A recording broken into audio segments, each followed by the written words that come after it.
Israel vivia o tempo mais sombrio da sua história. A terra que um dia foi promessa, agora era um campo de desespero. Os midianitas, como uma praga devastadora, varriam o país. Eles não apenas saqueavam, eles destruíam. Queimavam plantações inteiras, deixando para trás um rastro de cinzas e fome. Levavam os animais às represas e o mais doloroso de tudo, levavam a esperança do povo. Para sobreviver, os israelitas se escondiam em cavernas, fendas nas rochas, fortalezas improvisadas. A vida se tornou uma existência subterrânea, marcada pelo medo e pela humilhação. A terra prometida era agora um cemitério de sonhos, e o silêncio do céu parecia ensurdecedor. E no meio desse caos, num lugar improvável, um homem malhava trigo, mas não ao ar livre, como era o costume. Ele estava escondido dentro de um lagar, uma prensa de uvas, um lugar apertado, abafado, projetado para esmagar frutos, não para separar grãos. Cada batida era abafada pelo medo de ser descoberto. O nome desse homem era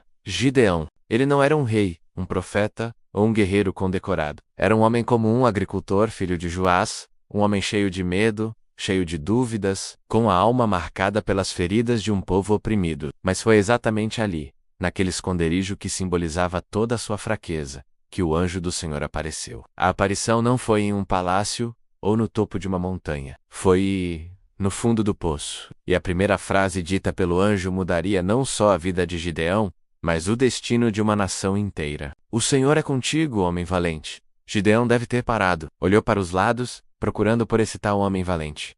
Olhou para suas próprias mãos, trêmulas sujas do pé e suor. Olhou para sua história, uma sucessão de perdas e fugas. A ironia naquelas palavras era quase cruel.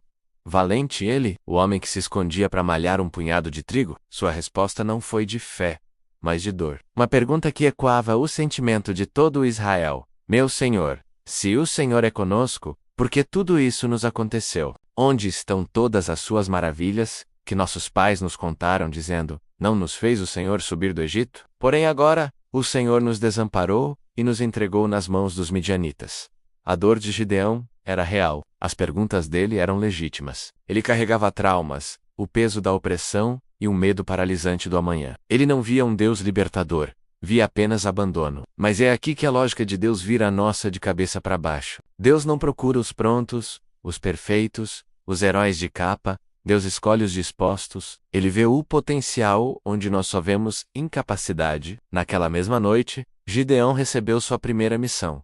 Um teste de obediência. Destruir o altar de Baal que pertencia a seu próprio pai e cortar o poste de Azerá, que estava ao lado. Era um ato de guerra espiritual, uma declaração pública de lealdade a Deus. E como Gideão reagiu? Ele foi, mas foi com medo. Fez tudo à noite, escondido de sua família e dos homens da cidade. Ele não agiu com a coragem de um leão, mas com a obediência de um servo receoso, e isso bastou. Porque para Deus, a obediência, mesmo que trêmula, vale mais do que toda a força do mundo.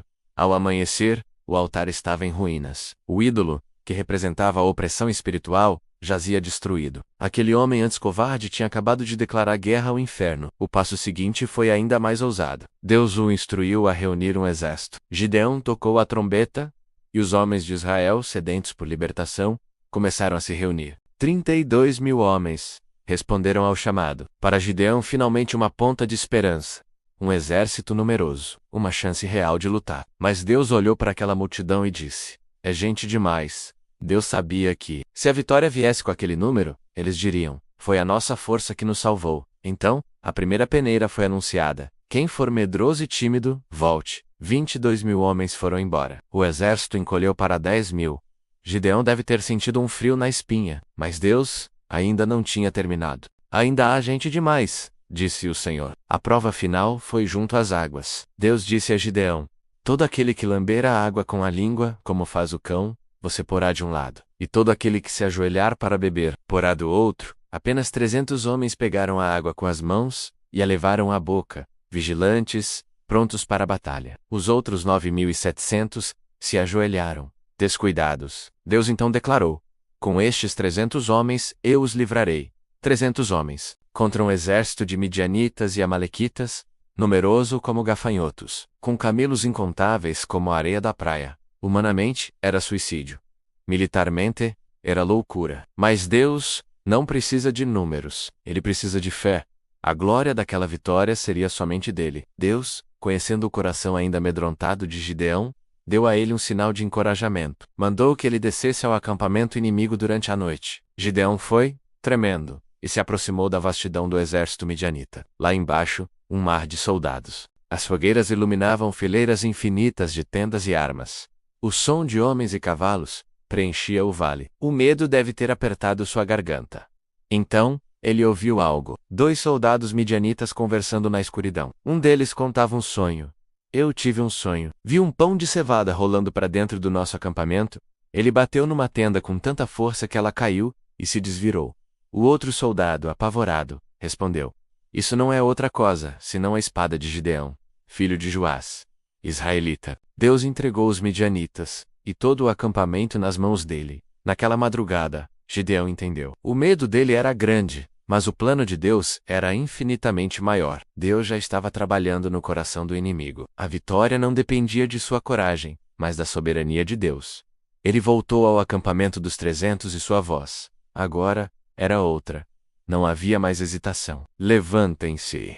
Levantem-se! O Senhor entregou o acampamento de Midian em nossas mãos. Eles se prepararam com as armas mais estranhas da história militar: cântaros de barro vazios, tochas de fogo escondidas dentro dos cântaros e trombetas. Divididos em 3 grupos, cercaram o acampamento inimigo na escuridão. Ao sinal de Gideão, o silêncio da noite foi rasgado. O som de 300 trombetas ecoou de todos os lados. Os 300 cântaros foram quebrados ao mesmo tempo, um barulho ensurdecedor. E as 300 tochas antes escondidas acenderam o vale num brilho vermelho repentino. E um único grito cortou o escuro: Pelo Senhor e por Gideão! Os midianitas acordaram em pânico total. Cercados por som, luz e gritos vindos de todas as direções, eles pensaram estar sob o ataque de um exército gigantesco. Confusos, apavorados, no caos da escuridão, começaram a atacar uns aos outros. Deus virou a batalha de dentro para fora, usando o medo do próprio inimigo como arma. Uma vitória conquistada, sem uma única espada israelita ser desembainhada naquela primeira investida. Apenas com obediência, fé e a coragem que nasce unicamente quando Deus sussurra no seu ouvido: Eu sou contigo, Gideão. O homem que malhava trigo, escondido num buraco, tornou-se o líder que libertou uma nação inteira. Não porque ele se tornou forte da noite para o dia, mas porque Deus o usou exatamente como ele era. Medroso, fraco, cheio de dúvidas, mas no fim, disposto a obedecer. E quando você obedece, mesmo com medo, Deus faz o resto. Gideão descobriu algo que muitos de nós levamos a vida inteira para entender.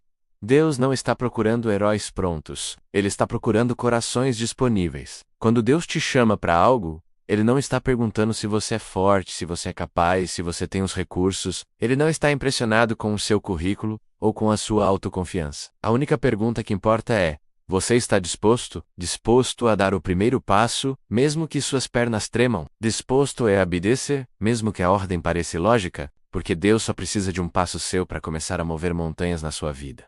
Obrigado por assistir. Se essa história falou com você, deixe seu like, se inscreva no canal e compartilhe com alguém que precise ouvir isso hoje. Até a próxima.